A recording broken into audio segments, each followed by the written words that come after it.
Hey, this is Jersey. You're listening to the Garden State. You're listening to The Garden State, the only Jersey podcast that gives you all the news you need to hear this week. My name is Josh Sobo. I'm Josh Chomik. And I'm Jordan Morris. Welcome back, Jordan Parks. Someone said the intro right this time. My headphones are way too low, guys. Sorry. I'm going to crank that up to 11 right there. Ooh. Wow. Now I can hear myself. Welcome back. We had a miss last week. Yeah, man. I was sick last week. I think it's still lingering. There's still something lingering. You sound a little stuffed. Yeah, but it feels better. I mean, I'm It's okay. the weather change. This weather change is crazy. And, I live in an apartment with my wife and my daughter. And I tried for a few days. I slept on the couch. I was trying to keep it away. And then I was just like, this is ridiculous. I mean, Nothing's happening. we're all going to get sick. My wife didn't get sick, but my daughter's kind of stuffy now too. Well, like when we used to be roommates. Yeah. You had COVID for a week, and I never got it. I had the Omicron. The Omicron. Wasn't that what it was? The second wave? That was the best one. You had the bad one though. You couldn't you were done, Well, the first day. and I had to take care of you. The first day was bad until lunchtime. COVID hit me until lunchtime. What happened? At Woke up lunchtime? with a fever. We went and got tested because I couldn't taste or smell. And I was like, I definitely have it, but I just need to tell my job. Mm-hmm. I got tested. So we went, and I felt horrible until about lunchtime. And then the rest of the week, I just felt heavy congestion and just You were tired. just locked to the couch. Felt great. Honestly, it Was I a good COVID doctor? was great. Was I a COVID good doctor? Uh-oh. It's back. No, COVID was a great experience for me. I'm just gonna come right out and say that. No, you were a great doctor, man. You and Jesse. It was amazing how we were all locked inside, and then all the comments you posted a thing about it, and everyone was like, "Why are you hanging out with him?" It's like we live together. What do you think What we're am I gonna going to do? You think I'm going to hide in another room and avoid it? No, I'm just built different, and I just don't get sick. Yeah, It's just be better. That's what I do. it's a skill issue, really. I think It really is. you just have to breathe around the germs when they're in the air. So, well, it's good to be back, guys. It's good to be back at the helm here at the Garden State. Jimmy Parks is off gallivanting as he normally does, and Jordan, of course, is our stand-in. Jordan, it's been really nice to have you on the podcast so much. When is Jordan going to transition from a stand-in to like actually part of the pod? Yeah, well, you're a part of the podcast, but I will say, you're in Jimmy's throne right now, so that's why you're standing. For I think Jimmy. Jimmy's scared. Like Jordan keeps asking think he Jimmy if is? he's coming. He's like, I can't make it again this week. I know Well- every time I come, he's just like, Jimmy's he's got upset. some kind of excuse. He wants to renegotiate the union contract with us, and True. we're just not coming to the table yet. We're trying to squeeze him a little bit, so we'll see. He wants a higher. Yeah, hopefully he comes back. He wants like a 99% increase or something like that in his contract. Yeah. It's kind of nuts. It's like Yeah. we're going to go broke with Jimmy Parks. He put an inflatable rat outside of our studio That's true. because we got Jordan standing in front today, his scab. Oh man, that's great. Guys, it's so good to be back. I want to do something different this week before we just talk about life. I had an idea. If you go on any of these social media platforms, TikTok, Instagram, you always see these Reddit React videos where people or they have a robot read a Reddit story, and it's just kind of, it's interesting. And I happened to see a Reddit post this week in the Bergen County subreddit, and I thought, what if we read a Reddit post every now and again, and then we just react to it? Cool. What do you guys think? I like it. It's something new, something to spice things up a little bit in here. So this is in the Bergen County subreddit. The title is $200K per year and still unable to afford a home. Ooh. It says, I just looked at several real estate calculators seeing how much home can I afford, and with a combined income of $200K annually, that only allows for a $600,000 home comfortably.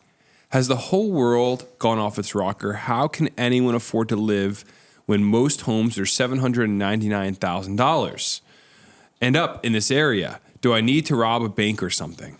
Parentheses, kidding. So this is in the Bergen County subreddit. Someone responded, yeah, it sucks. We only own a home here because my grandma passed. Otherwise, it would have been back to the Midwest for us. What do you guys think Wow. about this? Can you live in New Jersey making $200,000 a year? According to this guy, no, you can't. Unless you want like a piece of crap little home. It sounds like a skill issue to me. I'm not going to lie.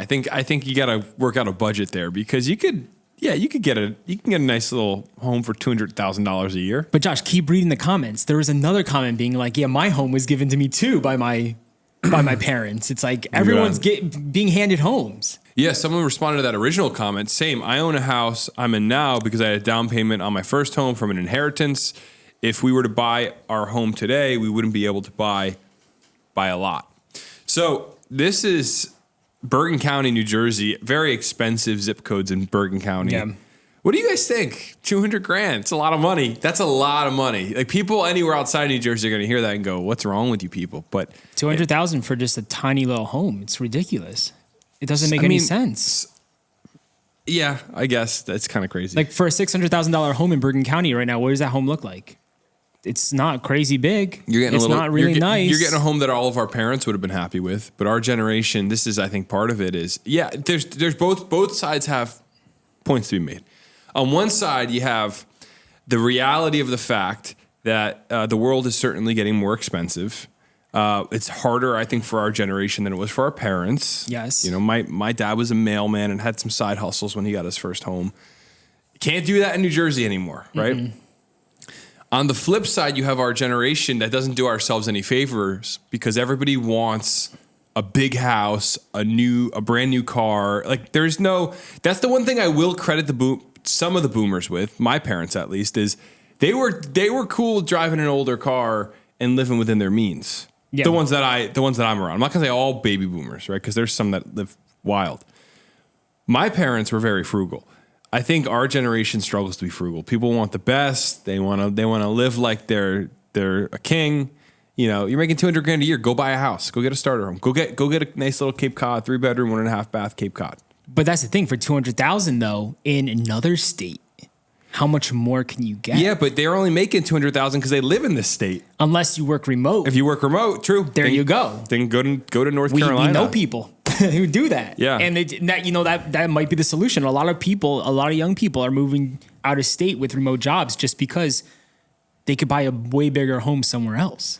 Okay, so here's another controversial question I have for you: is $200,000 the new middle class in this part of New Jersey? $200,000? No. Yeah. You don't think so? And that's a lot of money. Who's making $200,000? Like, what's the percentage of people our age making $200,000? I mean, it's got to be very low. If you're dual income and your wife's a nurse and you're a cop, you're making $250,000. There you go. Well, yeah, that you need to be living a life like that then. But that's most people our age right now. You think so? You think that's the average? Absolutely, yeah. I mean, I wonder what that percentage is. Let's say your wife's a teacher and she's making 70, and you're a cop and you're making 130. That's 200. Yeah, and then you're just with settling overtime. for With overtime, of course. Tiny little home when you should be able to, get something a little nicer for yourself. Do you think that's why a lot of people who make that kind of money, Josh, are like renting these luxury apartments? Yeah, without even like hesitating, just because it's like, all right, we can't afford a nice house. Let's just spend all this money. Let's spend $4,500 a month on rent. Yeah, I mean, $4,500 a month gets you a nice house if you have a down payment. I mean, I think people live in luxury apartments because they don't want to be bothered with buying a house and home ownership. It's not because they can't afford a home. They can totally, if you're living for $4,500 a month, you can go buy a home in Cranford or, $4,500 a month is a nice mortgage payment. So does $4,500 a month go along with this Reddit post where it's like $200,000 per year trying to find a home? $4,500 a month is probably a $600,000 house. Okay. Right. So it's like, I think the biggest thing about this post is like, what does a $600,000 house look like for each of us thinking about it right now? Because it's like, yeah, like I think right now $600,000 home is pretty small, right? Or like you have to do a lot of reno to it if you really. Yeah, but the point is you don't buy your first. That's my point I was making earlier. Your first home you buy is not your dream home. You buy a starter home. Buy a fixer-upper. Buy a Cape Cod that needs some work. Got to redo the hardwood floors and repaint some of the walls. And it's in a really nice town and it's $600,000. You can totally do that. You can get a house in Westfield for $600,000. That's a starter home. But what's crazy is it's like people used to be able to do that with like making $60,000 a year, and now it's you need at least $200,000 a year to do that. Yeah, but they couldn't make I get it. I'm the biggest advocate for the fact that it's harder nowadays for people. But you could do it making $60,000 a year. But who in the 1985 was making $200,000 a year? Nobody. I mean, like housing is more expensive for sure, but salaries have also gone up dramatically in this area. I've wanted to buy a house for 3 years now. It's very, very hard in this state. I'll be the first to say that. But I think if you're making 200 grand a year, you should not be making Reddit posts, in my opinion, about how you can't afford to live in New Jersey. Yeah, I wonder really how hard it is for this person to find a home, or I guess they're just looking for something very luxurious compared to like a starter upper. That's why.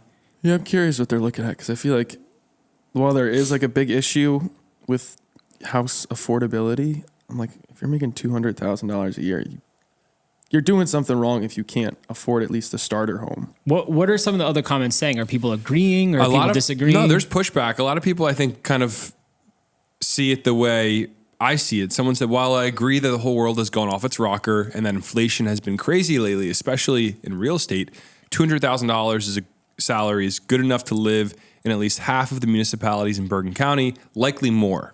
There are still homes in the 600K range and even less in Bergen County, but they won't be the large space you find in other parts of the country for that price. So that's exactly what I'm saying. Is like if you're looking to get your McMansion starter home, it's not happening. You gotta accept. Small. If you grew up with our baby boomer parents, you grew up in a big house because your parents, they kind of lucked out with the timeline, and then they maybe moved from a starter home that they had into a big house.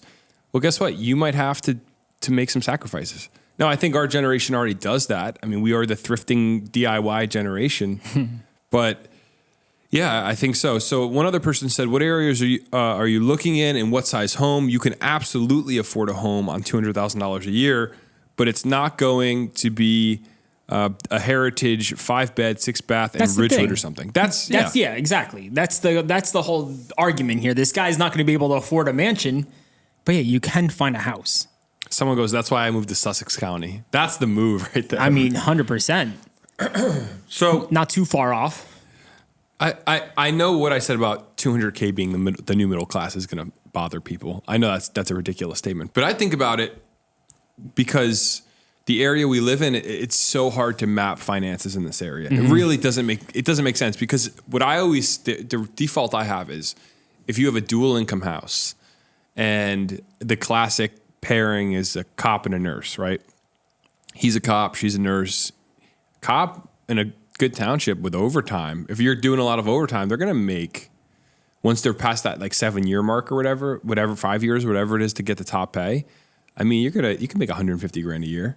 Are you able to look up? Nurses can easily pull in 6 figures with some overtime. I mean, maybe even without overtime, depending on where you're at and what kind of nursing you're doing. So it's like, I don't know what middle class is in New Jersey. I talk to people about this a lot. I don't know how you even figure out what I know money makes people uncomfortable, but I think it's a fun conversation. What is middle class in New Jersey anymore? I don't know. Can you look up the average dual income in New Jersey right now? I can, but I hate these numbers because I feel like they're never.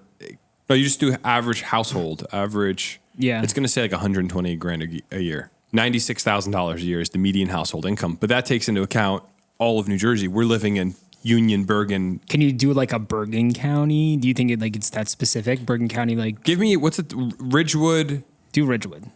Ridgewood, NJ, median household income. We will have this. $211,000. Wow. There you go. That's insane. So there you go. I know Ridgewood's a really nice town, but let's find out what Westfield is. That's another nice town in this area. Westfield. Yeah, $203,000. So there you go. I mean, like that, it depends on what you call middle class. Cause yeah, especially because it's like if you live down in South Jersey, say you live in like Cumberland County or Gloucester, like you're not going to, that might be lower, but you still could afford something in that range. I don't know if the middle class exists anymore. We just have like really people that are becoming upper middle class and people that can't afford anything. It's a weird time we're living in. So I hope that Reddit post helped that guy figure out his situation. Yeah, I mean, I wonder if he's able to find a house after reading all these comments. He actually deleted his post because he probably got so much pushback from people. Interesting. So that's deleted. I didn't know it was archived. Yeah, I had to pull up the screenshot I sent you guys the other day. I think a lot of people push back on it, and I think rightfully so. I think that's a crazy thing. Imagine, that's just a crazy thing to say out loud. It's like, yeah, I make $200,000 a year, and I'm still having a hard time finding a home. It's like, are you trying to have people feel bad for you, bro? Or like, what are you posting this for? Like, you have teachers in the comments. Nice. You have teachers I in the wish comments. I was making that. You have teachers in the comments making 65 grand a year, and they're just like, okay, I can't afford anything. It's ridiculous. In New Jersey. So Yeah, New Jersey's changing. The world's changing. I think COVID. The reason it's a fun conversation is the COVID changed everything forever, and New Jersey will never be the same as a result. And I think, yeah, you got to kind of talk about this stuff as awkward as it is because we need to understand living standards. But the weird thing is, there's such a high level of diversity of income in this area. So many different careers to pick. I mean, Jordan is trying to be a professional puppeteer, and I think that's not a high-paying role. I'm just going to tell you. It's a sacrifice. He makes 6 figures, though, at starting, though. I'm sacrificing money to do what I love. What if we did Garden State like a puppet thing? Puppet club. Like a puppet that did the That's news. on the podcast. What if we got 2 puppets made for us? It's pretty much what last week's episode was. You guys are a bunch of Muppets. Moving on from that topic, let's dive into a mailbag. And let's see what the listeners have been up to, and then we'll dive into the news for the week. Let's check it out. If you guys want to call in the mailbag, the number to dial is 908 67 99 99 3.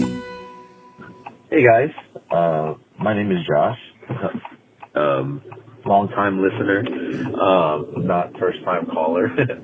I was actually listening to Josh and Jordan, and I think this week's episode was pretty strong, being that it was just these guys. But I wanted to chime in and say that I freaking love Muji.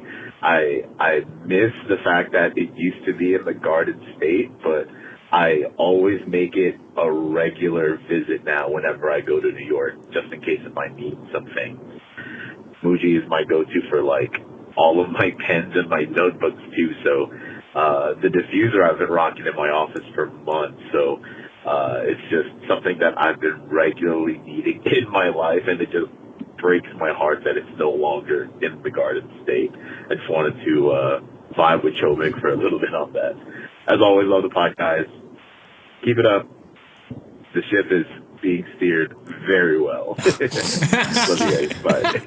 Thank you, Josh, for all that positivity right there. time out. So I guess I'll just say it. I didn't listen to last week's epised. I know you What? didn't. I usually listen. You're not a fan. I usually listen, but I didn't listen. He listened to forgot. when I messed up the intro, and then he's like, I'm out. I listened to like the first 5 minutes of it. I didn't catch you guys Unreal. talking about Muji. What happened with Muji? We're just talking about how I love Muji, but they used to be in the Garden State Plaza, but not anymore. Well, there's an article here that says they failed to survive in the U.S. Are they closed everywhere now? I'm pretty sure they're still in New York. Oh, okay. But yeah, like we used to always get our pens and notebooks from there too, alongside like diffuser oils. Like those are the 3 main things I used to get from Muji. I never really bought anything else from there. I never bought anything else, but it's a good store. I know Josh is a fan too. You had like the 0.7. Yeah, I like the Muji pens. I They're forgot great. what size you used to get. They're great, but I didn't know that they closed. Yeah, that was the only reason I used to go to Garden State Plaza Mall. Then one day I showed up to go to Muji and it was gone. I was like, what the heck is going on? How is Garden State Plaza Mall? How's it doing? They're renovating the entire thing. Well, they're going to build all those apartments around it. Remember we did that story about that phase 1, they're building like a huge apartment complex like outside of it. And phase 2 is going to be like inside the mall. They're turning it into like a giant like world in of itself. And that's a long-term project, but that's how Garden State Plaza is going. It's turning into its own little community, which, half of Bergen County is not a big fan of.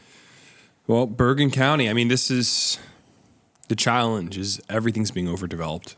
And we've talked about that many times, but Bergen County, I wouldn't want to, no disrespect to my Bergen County lovers, but I wouldn't want to live in Bergen. I've lived in Union. I don't want to live in Union County. I mean, I would live in Bergen County if I could afford it. I want to get out. I wanna love Bergen go County. west. I want to live in like Glen Rock. You like Glen Rock? I love Glen Rock, but it's so expensive and I can't live there. Like the downtown area is beautiful, and then like it's just like here. It's like you have a downtown Westfield Center, then like the homes are beautiful and quiet streets. It's a dream. It's the American dream, Josh. It's apple And it's something pie. I can't afford right now. It's the ketchup fights. But thank you, Josh, for the call. It was very, very nice of you to compliment Jordan and I steering the ship last week. So see, Josh, just take off more often. You have nothing to worry about here. Yeah. I'm replaceable. We didn't crash any ship here. It's a good thing we're all making $400,000 a year from this podcast, so we can live in Glen Rock. Isn't it crazy how we're talking about needing a side hustle and we're over here hauling, waking up early, trying to make this podcast, trying to work on a side hustle. It's coming. It's coming. One day. It's coming. All right, let's get into the news for the week, because people at home, they don't care about any of this. By the way, Bruce Springsteen turned 75 this week. He did. Yes. Happy birthday, Bruce. Did you guys send you the meme where they were like, "This looks like Megan Rapinoe"? Yeah. And It it's really Bruce. did. It did. I didn't realize it was him when you first sent it. He's in his Megan Rapinoe era. He has like white hair. Who's Megan Rapinoe? She's the soccer player for the U.S. women's She was team. the captain for a Oh. while. With the purple hair. They said Bruce looks like her. And he No did. disrespect right there. No, I mean, like, not classic Bruce, but that photo particularly. It really looked like It her. looked a lot like her. But Bruce is 75, guys. The jersey you grew up in is changing. It's going away. Bruce. And we got to get him on this podcast. We got to fight for Bruce to get in the studio. Or Megan, either one. Or Megan Rapinoe. And speaking like Bruce Springsteen. Yeah, pretended to be him. I love that. All right, let's go into the news. There's been a lot of nationwide news about the animals, about geese, I should say. Cats and dogs. This has been a topic of our culture for this They're year. eating the cats. Yeah, They're this eating the is- dogs. And here we have in Hoboken, this is a story. In Hoboken, New Jersey, a man is in trouble with the law after ramming a goose with his bicycle. Seagulls 1 week, and now we got the geese being attacked, Josh. What's going on? Yeah, it's crazy. A city man is being charged with animal cruelty after police say he rammed a goose on his e-bike. I'd be terrified to just try. We were talking about it last week. I'm terrified of geese. I would be so scared to run into one with a bike. Here's the worst part. The incident happened on September 11th. No. On a day of respect, on a day of mourning, you're going to go and kill a goose in Hoboken, New Jersey, across the waters from the World Trade Center. Okay. How are you going to make this happen? We have to. Do you have to cut that? What do you No, think? I'm Is that- keeping it. Okay. So That's terrible. I mean, here's what I was going to say is the incident happened on September 11th at Pier A Park along the waterfront. So it's September 11th. He's biking along the waterfront, right across. Maybe he was distracted looking at the Freedom Tower. Could be. So you don't think it was intentional? Well, let's go through the rest of the article, and then I'll tell you what I think. According to officers, 30-year-old Andrew Mullen was riding an e-bike when he deliberately rammed into the goose. In addition to the cruelty charge, Mullen received a summons for riding his bike on a pedestrian-only path. Simple animal cruelty is considered a disorderly person's offense. Charges can be upgraded depending on the nature of the offender's conduct and the severity of the injury to the animal. Police did not release information about the injuries to the goose. Yeah, I don't know. I mean, Also, how do they know this was intentional? Was there video footage to prove it? Did the guy come forward and being like, "Yep, I tried killing this thing"? Can they prove intent? That's going to be what this comes down to. Can they prove intent? Does it come down to witnesses who saw him ramming the goose? Like, was he just chasing a goose in the park? That's why I'm confused about the story. It's like, how do they know it was intentional? Or like maybe a goose just jumped in front of him while he was looking at the Freedom Tower, paying his respects, and boom, you're I feel ramming. like somebody had to have seen it. Yeah, there's always a lot of people out there. Because, like, how else would somebody know that it even happened? They just see an injured goose and be like, someone ran this over with a bike. No, it had to be seen by an animal lover that called the cops. But here's the thing is it not bizarre that this happens at the waterfront across from the Freedom Tower on September 11th, that this guy runs into a goose? There's probably animal cruelty all the time across the water, like constantly there. People don't see it all the time. Yeah, probably. I just think it's, who knows what happened. I mean, I wish we had a video. Usually we get videos eventually with these things. The geese, man, the article did say that something about the geese being super protected. Well, there's just an overpopulation in Jersey. So the New Jersey Department of Environmental Protection estimates nearly 64,000 Canadian geese permanently living in New Jersey. That does not include the number of migratory geese who stop in New Jersey as they fly south for winter and back north for spring. Many towns have tried varying methods to control the population out of concern for the bird's aggressive behavior and toxic droppings. They've tried gassing them in certain towns with carbon dioxide. They've rounded up the geese. You didn't know this? Well, they haven't tried the e-bike method yet. Yeah, and maybe this is the new way, Jordan. Maybe this is more effective as they give everybody an e-bike. I'm just saying, if there's 65,000 residents of the Garden State, like Goose, when are they going to, change over from Canadian geese to Jersey geese. That's all I'm gonna say. It's like why are they still identifying as Canadian? So you're saying if you immigrate, you should take on the new national identity. Of course, of New Jersey. So these are New Jersey geese. I'd say they're residents, aren't they? Aren't they citizens? These are Are they living here legally? They're Bayonne geese. Bayonne geese. Yeah, I don't know. It's a good question. I don't disagree. I'm for the geese, man. I don't like them, but I'm not gonna say kill them all. Like they're pooping everywhere. The poop's everywhere. But what am I gonna do about it? There's nothing I can do. No, I can't kill them all. Seriously, they're just weird animals. They're so annoying, bro. They're like honking at you, and they don't really provide. I think just the people in the Garden State are just getting fed up right now with them. That's it. That's why this guy ran over one. It was probably in his way. It was probably bothering him, maybe chirping him, and he got fed up. Lost his temper. Yeah. Well, he's gonna do the time. At least the goose is not dead. Allegedly. We don't know the injuries. All right, let's move on here to another story. We talked about this story a while back, and I always say we're going to provide updates, and here we go with an update. A New Jersey dad is facing prison time after defending his daughter against cyber bullying. I'm all for the dad here in this situation. The school's got to do a better job preventing bullying because his dad had to come in and step up for his daughter, and he did. So, for those of you that don't remember this story, there was a girl who claimed she was being bullied by a boy. Now, we don't know actually what was going on because there's a lot of back and forth of people saying, well, no, that's not actually the case. She was playing victim. He never bullied her. Then there were other people like, no, he's a bully. So you have both sides. But a guy's bullying a girl. Dad shows up to school, comes in the classroom and gets in this kid's face. Yeah, just approaches a student, which, that's just can't happen like this. He didn't hurt the kid. He just used his words. He didn't like punch the kid or something, but he nothing. got in his face in a public school classroom, which is a bad idea. In a world where people are concerned about school safety, It doesn't help his case. it doesn't help the case. On the flip side, we all love a strong dad that's going to step up and, protect his family. Of course. But you don't go yell at a kid in his face in a school classroom. That's what's going to come back and haunt him. Now that's why he's facing prison time because there's terroristic threats now apparently, which I think is crazy. I want to know what he said.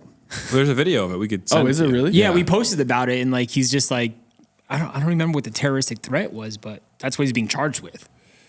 Yeah, a Gloucester County grand jury has indicted a father who is defending his daughter against cyber harassment. Aaron Thomas, 39, is now facing 2 third-degree charges of making terroristic threats. He was originally charged with simple assault, trespassing, and disorderly conduct by police in Paulsboro. At the time, police say he went to Paulsboro High School on March 11th to sign his daughter out of class. That's how he got inside the building. A very angry Thomas then stormed into a classroom and confronted 2 of his daughter's classmates who he had believed shared photos of his daughter on social media. Video posted to Instagram shows Thomas standing face to face with one student and repeatedly demanding that he apologize to his daughter. A short time later, an adult confronts Thomas and tells him to leave. Then there is a lot of yelling, and Thomas makes contact with at least one of the students. So, Listen, he was defending his daughter, this would be a non-story like 30 years ago. right? This would just be like, yeah, he would kid, get away with it. Don't bully somebody. You just But learned a why lesson. is he getting terroristic threats? Did he say something that we are not aware of? No, I think it's because of the location. He did it in a public school. That's ridiculous. Well, the school wasn't doing anything that defend daughter over bullying. I don't know how the law is so confusing because they start twisting stuff and I don't know. I'm on the side of the dad. Are you guys on the side of the dad here or no? assuming what's being said is true that these boys are posting bad photos of this girl on the internet. Mm-hmm. Yeah, I think I'm on the side of the dad. I think we need strong dads. Assuming the girl's playing victim and she lied to her dad and he showed up to do a good thing and now he's going to go to jail. Yeah, I mean, but here's the thing. Crazier things have happened. Like when I was in high school, guys did horrible stuff to other people. Of course, yeah. It's like, that's just high school. People are cruel, man. And it wouldn't surprise me if these kids share that. I think at the end of the day, I love the idea of it. I think the guy should have used more wisdom in how he addressed it. He could have waited outside of the school Or at least go just straight up to the principal Yeah, and that's- just start voicing his concerns straight up to the principal, not the student. Doesn't do anything though. We all know that going to the principal doesn't change anything. Yeah, the principal's not going to do anything. I think I would go to the kids. What I would have done is found the boy's dad and talk to him about it. Yeah, like wait I after think school. that's the solution. Is just like find the kid's parents and be like, listen, you guys got to do something. A little brawl outside the schoolyard. After Not a brawl, but just like a stern talking to, saying, you know, and then say if you don't like, do get a something hold of about- your kid. If you don't do something about it, I'm getting a lawyer. That's the ultimate threat is threaten the law against people, because then that's the way you got to play in states like New Jersey, because unfortunately everything's so PC that he's getting terroristic threats now. If he had just ridiculous. if he had just gone to the kid's parents and be like, if you don't tell your son to stop with That's why it's harassing my sad. daughter, I'm getting a lawyer and we're going to sue you guys. The parents would be like, well, we don't want to lose money, so we'll make our kid behave. It just sucks because now this guy's going to go to jail for a few years, you know, leaving his daughter home without a dad for a few years. That's terrible. Just because he was defending her. I don't It's know just if a terrible situation. I don't know if he'll actually go to jail.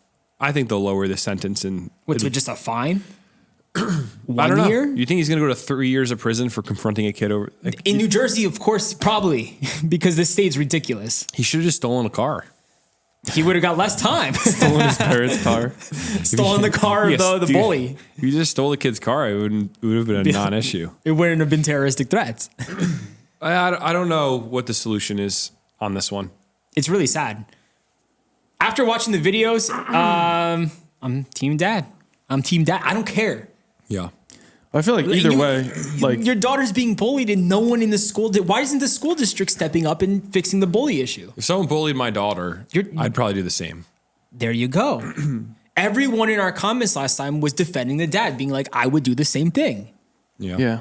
But you have to expect in the world we live in that you can do that. That's a great idea. Go yell at the kid, but you're gonna go to court. Is that worth it? No, it's not. Like, there's got to be a smarter way to ruin this bully's life, He's gonna ruin his life. and also not ruin your life. That's the goal. You wanna know what we should do? We should do like a wall of shame here for parents who know that their kids are getting bullied, so that they don't have to do this. Where we can show off the bullies here. Yeah, I like we that. could be the resource. The reason I'm mad is this bully is not going to change. Of course not. The dad's going to jail, and then the bully keeps on doing this. That's the point, is And like- there's nothing that gets fixed here. That's why I'm saying, like, there's better ways to go about this. 100%. You know, like for me, if someone was bullying my daughter, I would just say their name on my podcast a million times so they can't get into college. And then there you go. Like, you've really actually messed up the kid's life. Yeah, there's options. You could be smarter about it. I wouldn't actually do that, by the way. But like, I'm saying, like, you got to be a little bit more savvy if you want to teach the kid a lesson than just to yell at him in the face, because he like stood in the dad's face and like was yelling back at him. He wasn't afraid in the video, was he? From what I remember, he was like, whatever. The kid? Yeah, he was. Yeah, like, the kids are not afraid of any adults these days. yeah. So, okay, let's move on to another story. This is another question of morals. And we're living in a time where it seems morality has become totally subjective. People are making up what is right and wrong. Mm-hmm. And this is another example of it. So New Jersey is facing a surge in sports gambling, leading to an uptick in calls to gambling helplines. Since 2018, the numbers are soaring in New Jersey, Josh, of young people having sports betting issues. They're calling into these hotlines because they're getting themselves into lots of trouble. Yeah, and it's just not just young people. It's specifically a lot of young men that are getting engaged in these activities. Well, yeah, it's the majority of people who are watching football, baseball, hockey, just constantly. What I'm about to say is going to rub people the wrong way, but I'm just going to say it. Before gambling was in your pocket, people were already addicted to gambling. Yeah, but now it's just easier. It's Well, so accessible. But that's now. what I was going to make a point. Before it was in your pocket, people were already addicted. What did we think was going to happen by legalizing this? Oh, they in New knew Jersey? that they knew it was going to be an issue. It's just everyone's power hungry and they want money, and they knew that this was a huge money grab. Think about it. I think, honestly, something about gambling. I mean, I knew somebody that ruined their life and tried to kill themselves over gambling debt. It's really sad. It's very common. And you kind of go, like, there's a part of me that goes, well, let people do what they want to do. But then there's a part of me that's like, maybe we as humans can't handle things like this. Maybe it's like heroin. Maybe we should just make it illegal and not let it be a thing. Like if you want to gamble, go to Atlantic City, go to the Meadowlands, to the horse track or whatever. Like we're not going to allow it though on your phone. What do you think? Yeah, you just have to have self-control, really, because like it's so easy to go overboard with it. Yeah, but there's people that don't have the ability to have self-control with gambling. In the same way, like they don't have the ability to have self-control with alcohol. There's some people that can go out to their friends and have a drink and they're fine, but then there's some people that they just got that bug in them where they. Well, that's the thing. It's like alcohol, like that's not banned. So like you just have to like figure out like if you can have control over something. Yeah, but okay. Because we know plenty of people who do sports gambling who are fine. Yeah, but the thing is with alcohol, we did ban alcohol and it didn't work, first of all. People still did it. You could ban apps and that works, you know. You could say you can only gamble in a recognized gambling location with a bookie or whatever. Not a bookie, at an actual casino. But the thing with sports betting is people go into, you know, crazy debt. They get crazy. They script their lives big time. And I'm sure it's happening all around us. And it's Very like a silent young, too. thing. You know, we see it's, I mean, you can make the same argument with investing in cryptocurrency and investing even in the stock market. It is kind of gambling. Well, they say with the stock market, how bad it is right now, people are making more money sports betting. Wow. That's their stock market now, which is hilarious.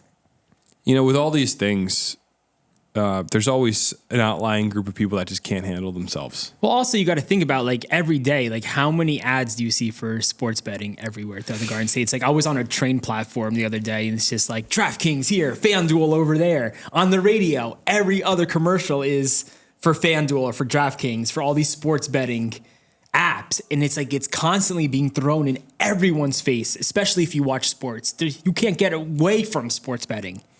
It's crazy how much they're pushing it down people's throats. Maybe that's the happy medium is because I've heard this argument about pharma, where we're the only country that allows, you know, when you turn on TV and there's a video of people running in a field of like, what do you call it? Not hay, but like Wheat. Yeah, there's like they're running through a wheat field and the color grading is really yellow and it's like AstraZeneca may be able to help. Yeah, it's like, are you looking to get your grip back on your life? And it's just like these creepy commercials telling you this drug's going to fix all your problems. Yeah. We're the only country that allows that. I didn't know that. Like you can't advertise for drugs in Australia as well. And New Zealand as well. So you have certain countries that most countries don't allow it. And I was going to say, maybe that's the goal. Maybe that's the thing here is maybe they should not allow, because you're right. The amount of money being thrown into advertising right now for sports betting is crazy. Yeah, it's just throwing down people's throats constantly. Like I listen to sports radio every day. I watch sports and it's everywhere, all over the TV. It's crazy. Like every other football commercial is sports gambling, sports betting. It's too much. Yeah, and even during like the regular programming, like they're showing you all the money lines and stuff. Even during the broadcast, they're talking about that's what I mean. the Like odds. Yeah, it's they're like, talking why? about the odds, and like all this stuff. I'm like 5 years ago, it wasn't nearly this bad. Well, wasn't sports betting illegal in New Jersey? I think a while? 2018 it became legalized. What I was going to say is, and I've said this before on our podcast, I mean, the access we have to so many things that they would make our grandfathers blush if they knew every guy was sitting around with a sports, really a bookie in their pocket where they could bet their money. I mean, it's crazy the access we have to all these things that are destroying people's brains. I'm not saying you can't go, I personally don't bet, but if you want to throw $25 on a game or whatever, and like, okay, that's your own prerogative. But the point being, there's a reason You have to these have things, self-control. That's it. Yeah, but people don't have self. And I think that you don't make policy based on the assumption that people are going to have self-control, because the reality is, as soon as you make that decision, there's a certain percentage of people's lives that are just going to be ruined. You have to just accept that. It's like the same as if you send 1,000 people to war and you're like, well, we just know, 20% of these people are going to die, whatever that percentage is when you're in an active war. It's like, well, it's just collateral damage. And there's people in this that are just going to be collateral damage. And the question becomes, is it worth it to, I get like the libertarian thing where it's like, let people make their own decisions, but then you're like, but people kind of can't when it comes to certain things. You know, like I'm not in favor of legalizing heroin. I think that's a stupid idea. Guys, this episode is brought to you by FanDuel. Pay us. No, I don't know. Read the article, Josh. Lots of interesting information here. Then we can talk about it. Yeah, so while many gamble in moderation, some wrestle with a gambling habit that can lead to financial ruin, strained relationships, and thoughts of suicide. Across the country, 2.5 million adults are estimated to meet the criteria of a severe gambling problem. 2.5 That's nearly million. 1% of America. Oh my God. Isn't America 350 million? Yeah. So somewhere nearly around there. 1% of our country has a gambling addiction that's severe. Large number.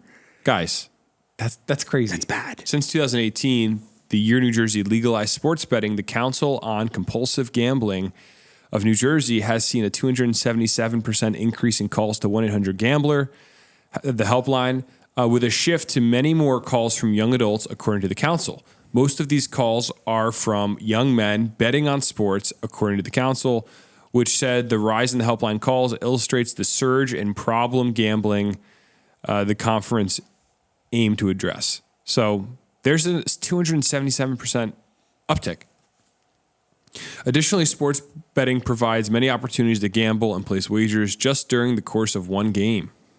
So, yeah, people are betting throughout the game they're watching.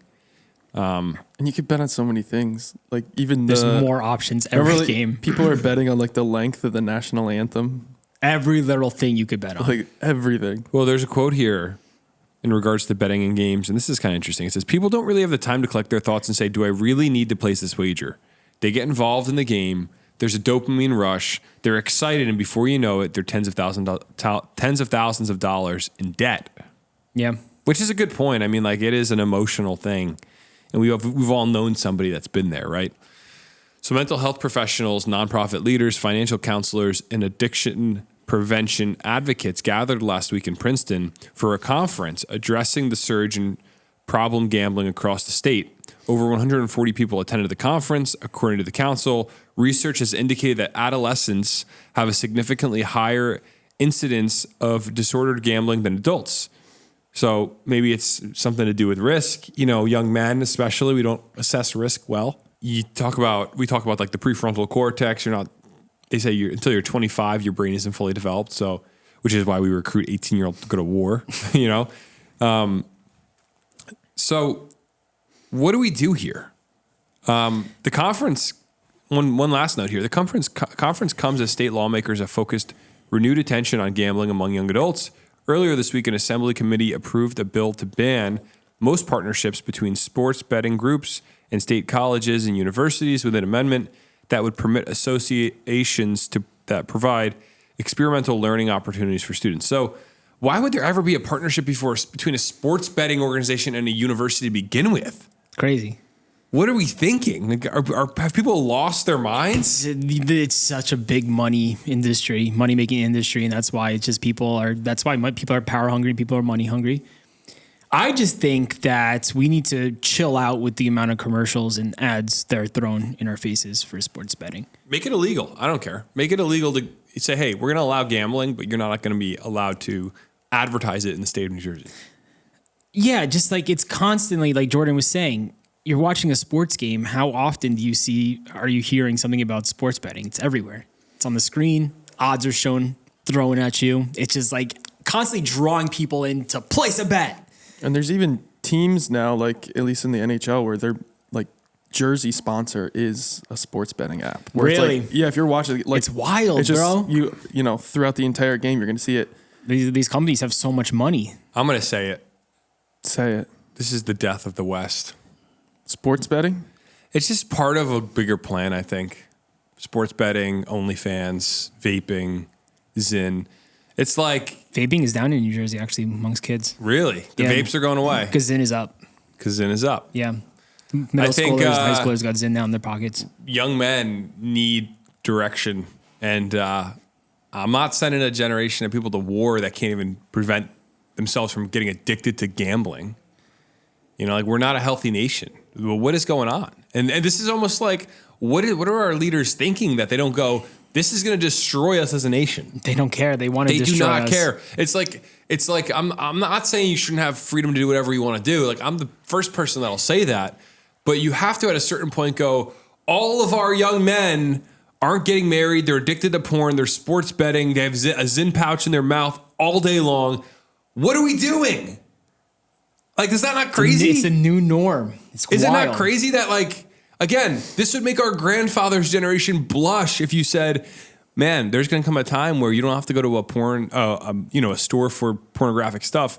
It's in your It's pocket. in your pocket. And so is gambling. And so is the ability to order nicotine and or all this stuff that, like, back for their generation, yeah, they might have engaged in some way with this stuff. They may have gone to a bar and bet on a football game or whatever.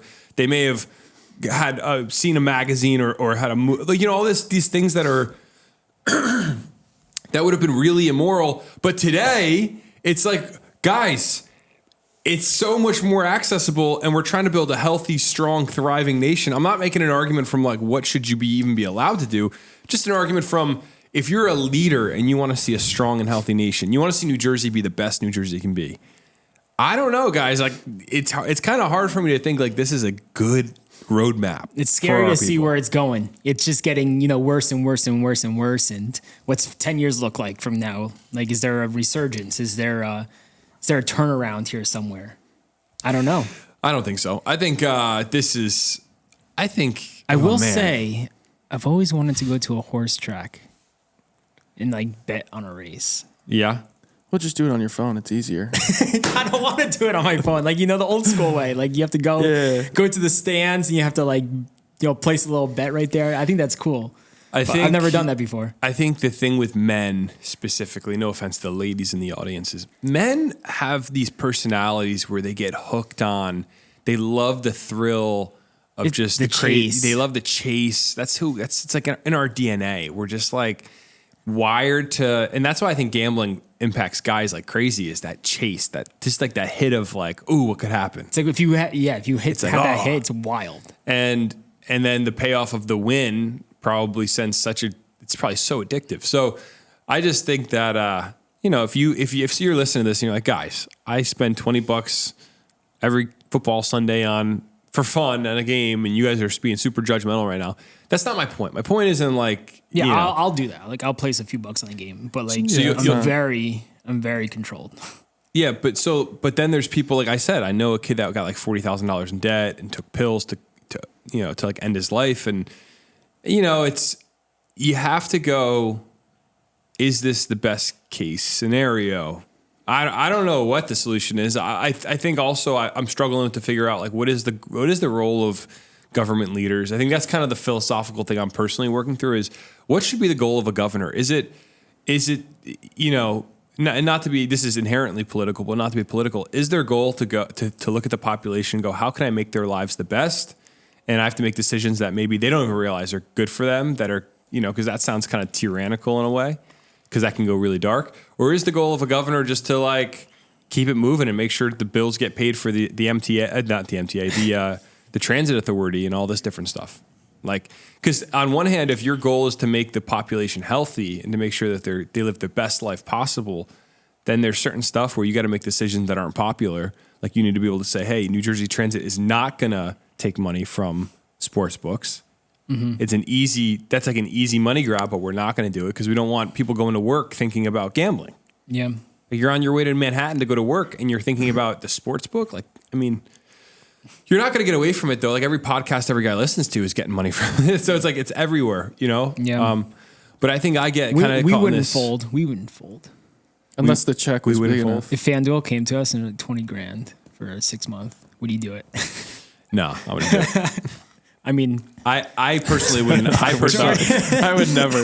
Josh is like, guys, I wouldn't. No, but I mean, we've said in this we podcast, have to pay rent. we get advertising deals all the time offered to us from alcohol companies, tobacco companies, sports betting companies. We don't do it, and it's a personal decision. But you have to understand, when you're a Barstool Sports podcast and they're throwing you $300,000 for an ad read, it's like, yeah, I mean, why not? Mm-hmm. So I went on a tangent there. I didn't mean to. We can chop that up later, Chomik. I just think it's something you got to think about for New Jersey is if we got people 287% increase in people calling the It's gambling a helpline. big number. That's a lot of people, man. How many? 2.5 million. In the country. It's crazy. It's a lot of people. It's a lot of money. And the fact that they a have this lot of much money. money shows you that they're the ones that are winning. I mean, if they weren't winning, they wouldn't be spending money on ads. They wouldn't be, yeah. I mean, they always win. And there's Especially people with that, parlays.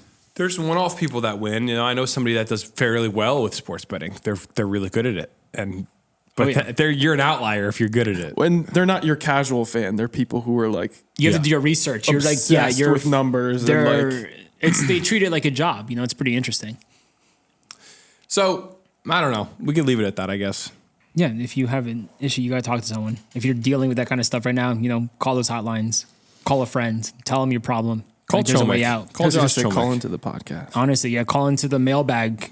We want to hear about it. We could talk you through it, man. We'll help you out, and it's gonna be all right. All right, let's move on to our last story of the day here. Big news. Threats of a strike from the Longshoremen's Association could shut down the East Coast's busiest port. They want their money. They want to get Everyone paid. wants their money. They want to get paid. This is crazy.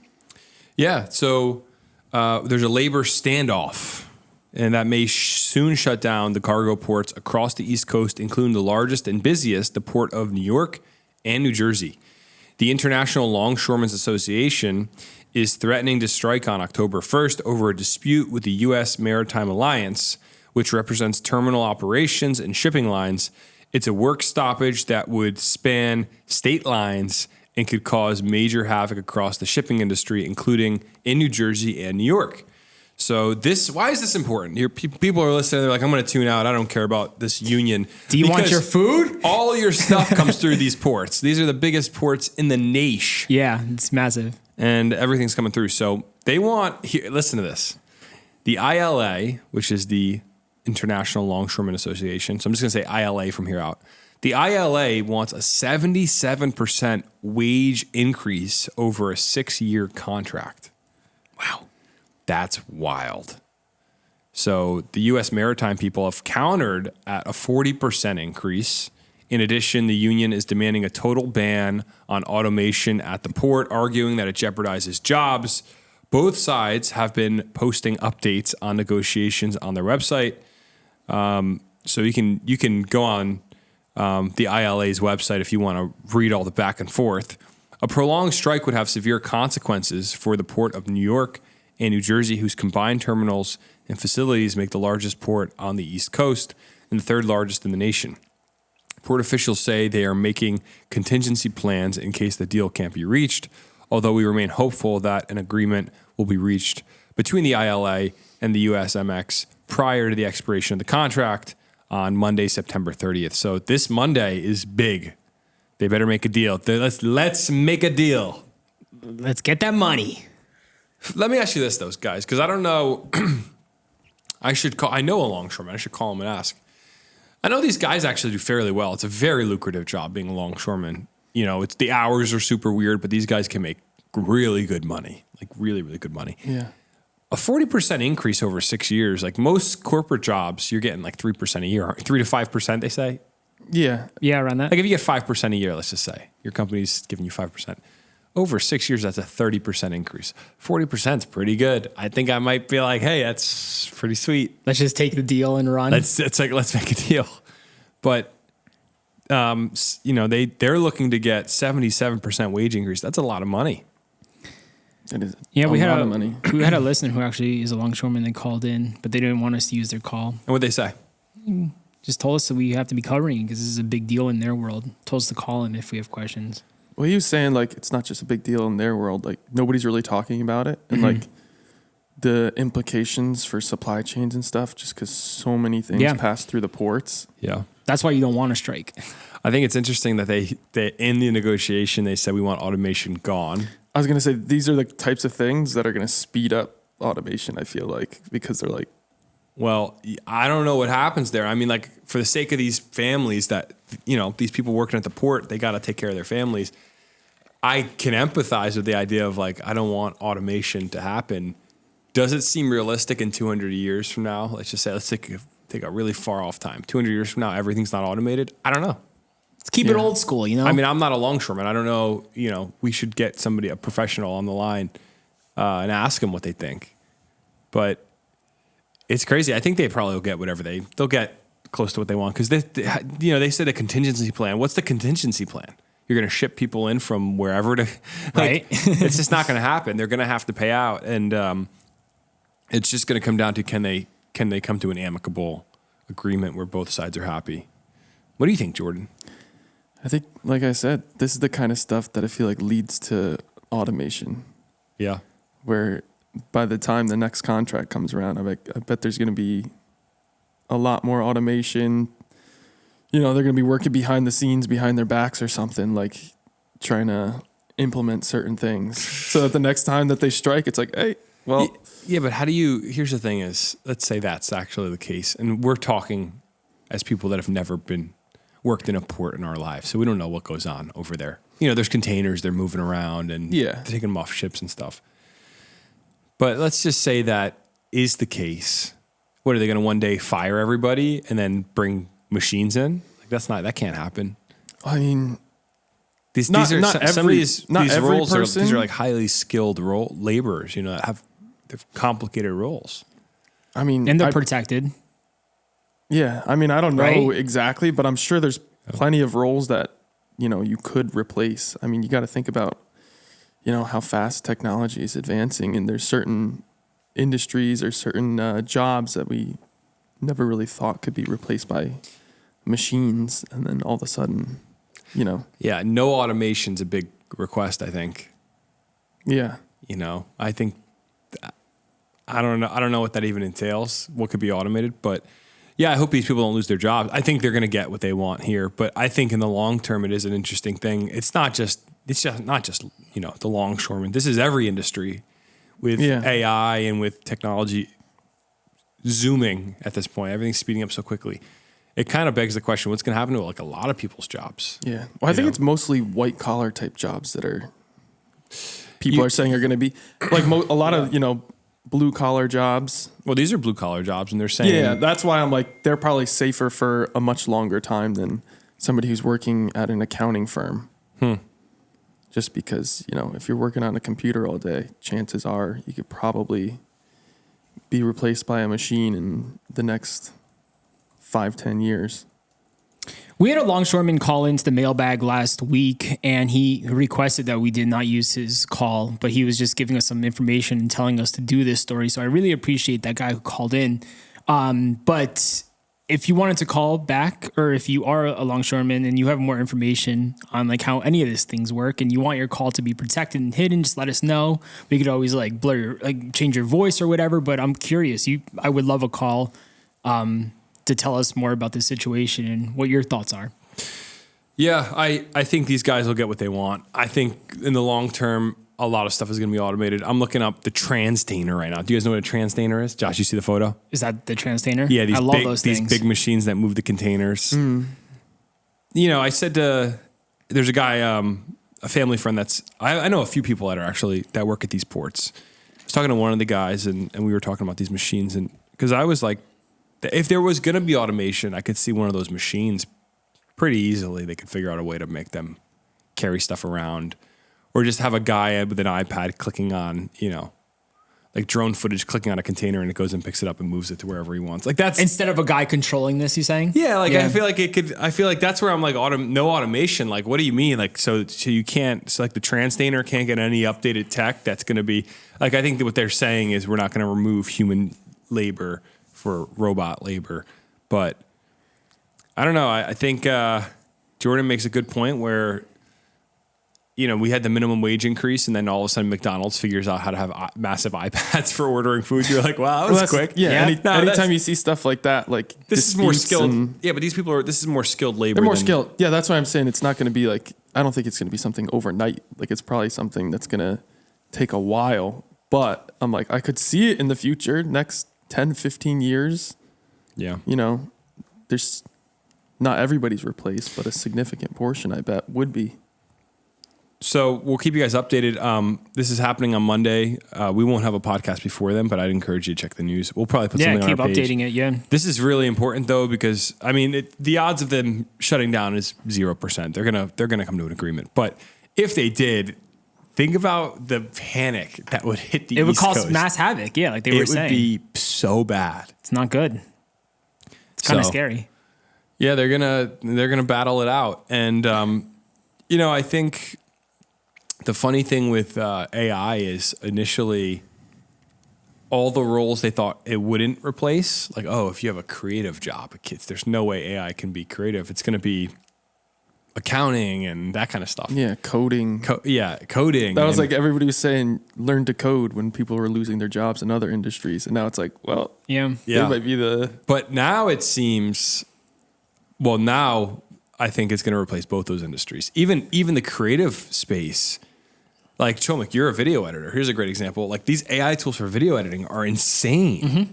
And they're only going to get more powerful. No one's coming for my throne. No, you're good. You're too excellent. No, it's something I think about constantly. It's like, will I have a job in 20 years? No, or is it just going to be all AI? But there is a thing where AI is so helpful in so many aspects of video editing where it will be good. And I appreciate AI.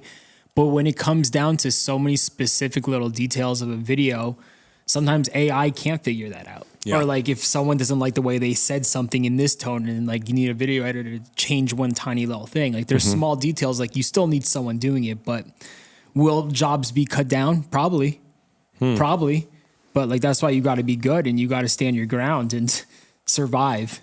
Literally. It's going to be tough, but and you got to be good. What it'll look like, 10, 15 years. Because that's the thing about AI is like... There'll always be video editors, but probably less. It has a less amount. Yeah. That's what I meant. Like you got to be good if you want to stick around.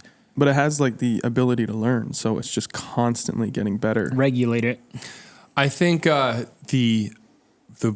point in saying that is spaces like accounting. I can't see a world in which in 10 years accounting needs to be done by a human. Yeah. It just seems like so... It's that's like, this is what AI is for, is accounting. And if you're an accountant listening, maybe call and let us know. I'm not trying to scare people. I just think when you look at accounting or even a lot of the people that are handling trades in New York, like the Wall Street people, I don't even know what you guys do every day, to be honest. So maybe I'm going to speak out of terms here, but I think those are the spaces where I'd be very weary of a really good AI tool coming out. Well, look at the videos from like the 80s of like what the trade floor. Yeah, the trade floor looked like in the 80s, and look at it today. It's how calm and quiet there's just like it is. nothing it's going on now. Yeah, it's kind of sad. Because before it's just like a packed room.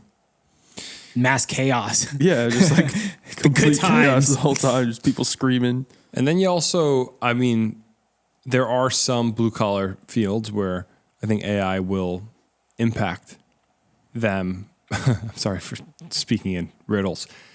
I think there are some blue collar jobs that are going to be impacted because I think the first step is the computer learning, the AI having the brain, and then it's just a matter of hardware. It's building out the machine that can do the thing. Yeah. I think there's jobs that are always going to be safe. I don't think it'll be lucrative enough to make an electrician robot that goes to people's houses. Yeah, like stuff like that. Where no it's like robots entering my going house. into their home. There's too many variables. I do not want a robot walking into my house. But if you think an oil change spot is going to have humans in it in 10 years, I don't think so. What do you think, Ralph? Ralph's a mechanic. What do you think? Ralph is. I don't think you're mechanic done for. jobs. I think mechanic will be good, but what about an oil change spot? So like an oil change spot, definitely. But like there's a lot of like variables diagnosed. Well, maybe in like the next 50 years, you might see mechanic robots. I'll be in the grave, but, baby. Like there's so many different things that you have to look and have like a keen eye to see because like there's like I have a car right now that's at the shop waiting for me. It has a code with like the pre-collision system, and like side impact can kind of affect the angle at which the front is like pointing, so that like there's some things like they would have to like look on all angles and sides, and like it kind of takes a while for that to happen. But I did want to bring this up with the port issue. That affects us too because cars aren't coming in. Cars are coming in. Yeah. And a cheap, easy way. I wouldn't say cheap, but like an easy way to make money sometimes is when we do the pre-delivery inspections. But if we're not getting any cars at all, then like that's like for the 20 hours dealerships. of labor. Yeah, 20 hours of labor, maybe even more a week. That's just being taken away because no cars are coming in. So this is going to affect everybody. Everybody. Yeah, that's what I said. It's crazy. Hopefully it doesn't happen. So what about in a world where cars all look very similar to Teslas? Like where you don't have complicated transmission systems. That's true. If everyone's complicated a engine blocks, electric vehicle. Everything's more of just a massive computer with wheels on it. So with Tesla, what I've heard from one of the guys I knew that used to work for them, he says that you could be driving and they'll send an update to your car without you knowing. Like you're mid-drive and like it doesn't even. So like when we do updates on our computers for Toyota, like the computer shut down and it says like all these different computers or whatever malfunction, whatever. But like they just update it while you're driving, so you wouldn't know the difference. You wouldn't know the difference. You wouldn't have the same issue happening anymore. But like, whereas you would come to us and like you'd have to do a process or like well, we would have to do the process. You have to diagnose and you have to kind of go and then through like the we have rigmarole. to see if it needs the update, like what the different parameters are, what's the specific like conditions when these issues occur to know if you're even eligible for the update or whatever. So yeah. So what he's saying is that AI is going to kill us all. You know what AI won't be taking over though? What? Brendan's family's Christmas tree farm. Oh yeah, baby. You know, Brandon, our I don't listener. think they're getting no robots to run that Christmas tree farm or plant Christmas trees. I think it's gonna be Brendan. I think planting Christmas trees will be a thing, but What, by robots? Yeah. Robots planting Christmas trees? You still have to have someone who owns it or runs it. I saw somebody say you're not going to have robots pick your blueberries, and then there was a video of a robot picking blueberries. Well, yeah, Do you guys see that? Yeah, that's already a thing. It's like, good luck. They're going to figure it out. You know, if you're going to save a farmer, $400,000 a month in labor, they'll figure it out, my dude. I think I saw that farm robot video, but it was actually just a filter over a human being. Really? Yeah, it wasn't a real robot. No. Yes. It looked like an actual robot with legs, right? No. I'm thinking of a different video. No, but they do have like crazy machines. Right here. that- I think this is the video I saw. It's just scooping them. Isn't that like a tractor? I'm guessing it's on the front of a tractor, but it's a machine on the front of a tractor. But you have one man working instead of 20 people. No, but they also have. I've seen it where they have the tractors driving themselves now. Really? Yeah, Jeez, man. Everything's being taken over. you could set like map your farm on a computer, and then it just can follow a specific trail that you set. Well, now that we've discussed If you can't beat it, people being Join addicted it. to gambling, our jobs collapsing, let's tell people to have a Wow. great weekend, and we'll catch them next week because that's the end of the episode. yeah, seriously, go outside, get away from the phone, get away from the computer, go be with friends, be with family, enjoy your weekend. Yeah, Don't be so locked to the device. Enjoy that football Sunday, but put the phone down for a bit and really just enjoy yourself. and watch on the bigger device. And watch on the bigger device as they just throw gambling ads at you constantly all day on Sunday. Yeah. All right. But yeah, well, have a great weekend, have a guys. great Go weekend, guys. outside, go outside, go outside. That's all I can say. Go outside. See you guys next week, New Jersey. Love y'all. Love you guys. Bye. Bye. You're listening to the Garden State.